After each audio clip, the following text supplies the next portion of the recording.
my tribute to Asif Farooqi, published in The Scroll on the 4th of June 2020. When I first met Amina Sayyed, then managing director of OUP Pakistan, at a literature festival in India many years ago, she said to me, "आप Karachi literature festival में ज़रूर आइए, आसिफ फ़रूख़ी आपसे मिलकर बहुत खुश होंगे." I hardly knew then who Asif Farooqi was, and thought that the casual invite was just Amina's way of saying, "You speak decent Urdu." While referring to him, she had vaguely said something about Urdu Tehzeeb. It turned out that Amina was serious, and some months later an email appeared in my inbox carrying an invitation to the Karachi Literature Festival. It was signed by festival co-founders Amina Sayyed and Asif Farooqi. My half-decent Urdu had earned me an invite to one of the biggest literature festivals in the world. When I met him on the first day of the festival, Asif Sahab, as he was called affectionately by his friends, seemed as amused to see me as I was to see him. I had by then made my preliminary inquiries from my sister Sania Saeed, who had testified to his grand literary stature. Slaves to our respective stereotypical assumptions, I had not expected an English-speaking middle-aged gentleman, a trained physician in a suit, and he had probably expected an older person. When I introduced myself, he said, "अच्छा, आप ही हैं जिनकी अमीना इतनी तारीफ करती हैं," in a tone I then thought was a bit patronizing. He did not pay more heed to me that day, and I dismissed him as one of those many imperious men and women of letters who seem to have walked out of the tombs of literary grandeurs. Next day, at a plenary session of the festival, I interviewed the celebrated Urdu poet Zehra Nigah. An hour or so later, as I was trying to make my way through the overcrowded lawns of Karachi's beach luxury hotel, I heard a familiar voice call out to me, "अरे भाई सैफ साहब, क्या खूब session किया आपने ज़हरा आपा के साथ." Asif Saab shook my hand and asked me to accompany him to the author's lounge. Thus began a camaraderie of exploration, which soon turned into a friendship beyond the lush and sometimes thorny fields of literature. In the years that followed, Amina and Asif invited me to every festival they organized in Pakistan, once prompting a renowned Urdu poet to comment that I was a permanent fixture at their festivals. From the merit of latest Urdu writings through Pratt translations to interpretations of Urdu couplets, Asif Saab and I would frequently chat on a variety of things. He was a highly acclaimed writer and translator, I a practicing lawyer who had just ventured to dabble into Urdu literature. But not once did he make me aware of his exalted literary standing. Exceedingly generous in his approval of some of my works, he almost embarrassed me on a few occasions by publicly lauding them. I soon realized how terribly wrong first impressions can be. Asif Saab became my go-to person for everything that had to do with Urdu literature in Pakistan. A book I would be looking for, an author I would be wanting to get in touch with, or names of prospective invitees to literature festivals in India. He was himself a voracious reader. I can't think of any good Urdu or Hindi or English writer he hadn't read. He carried a whole library in his head. Before each of my visits to Pakistan, he would send me a list of books he wanted me to carry for him from India. And before my return, he would hand me a bag full of books to be carried back for his friends. He made the man-made border seem so insignificant. Once we had a long chat on Brij Narayan Chakbast's oft-quoted शेर, "Zindagi kya hai? Anasir mein zahur tartib. Maut kya hai? Inhi ajza ka parishan hona." What is life? Elements becoming ordered. What is death? The same elements falling apart. As a trained physician, he agreed with Chakbast and believed that the poet had actually alluded to a scientific truth about the fragility of life. Few, he thought, had described life so matter-of-factly. There are certain words in Urdu for which there are no English equivalents.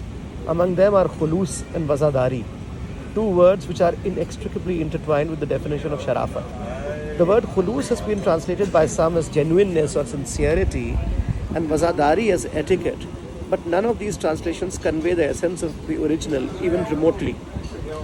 While khulus, in addition to genuineness and sincerity, is typified by an underlying element of lovingness and warmth, wazadari entails a certain enduring attachment to one's social values. Both are reflections on the essential character of a person and not merely attributes of culture. Asif Sahab epitomized both. He was so careful with his speech that sometimes people would find him a bit dull for public speaking. Little did they realize that his mildness was not a sign of his dullness, but was actually innate to his sharafat. He was a gentleman through and through. Tracing his lineage on his father's side from Awadh and on his mother's side from Delhi, he would speak fine Urdu and delightful Lucknowi andaz, pellucid language, mild, punctuated manner of speech, and a highly refined sense of humor which would produce an unmistakable twinkle in his eyes. I had never heard Asif Saab speak ill of anyone, not even people who had openly been unfair to him. When Amina parted ways with OUP and consequently with the Karachi Literature Festival, he stood by her like a rock and co-founded the Adab Literature Festival with her. Despite a litigation-ridden parting, he maintained his friendships at OUP and never let bitterness take the better of him. In 2019, he invited me to speak to his students at Habib University, where he was Professor of Language and Literature and a founding member of the academic staff. I was not a bit surprised to see how he treated his students like friends, at par with him, and egged them on to incessantly question him, something not common in our part of the world. They in turn adored him deeply. A vociferous short story writer, Asif Saab also edited and compiled the works of many of the great contemporary Urdu authors. He was widely acclaimed both for his brilliant translations from English into Urdu as well as his newspaper columns and Urdu dailies.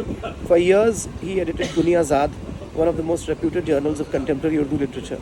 He took Urdu literary journalism to another level. Asif Saab could not stay idle. If he was not reading, he was writing. Last year, because of personal reasons, he had to relocate to another house in a new neighborhood in Karachi. His heart and mind did not take kindly to this disorder of the hitherto ordered elements of life, but he continued to find solace in literature. During the COVID-19 lockdown, he started a very interesting video blog, Tala Bandi Ka Roznamcha, daily diary of the lockdown, in which almost every evening he would read a 10-minute account of his day written in his distinctive style. He posted his last reading on 21st May. It is titled Aspatal Se Adalat Tak, a biting satire on the decision of the Pakistan Supreme Court to do away with the lockdown. With his characteristic gentleness, he berates the mullah for claiming that the virus will not affect the faithful namazis and ends his narration with these words.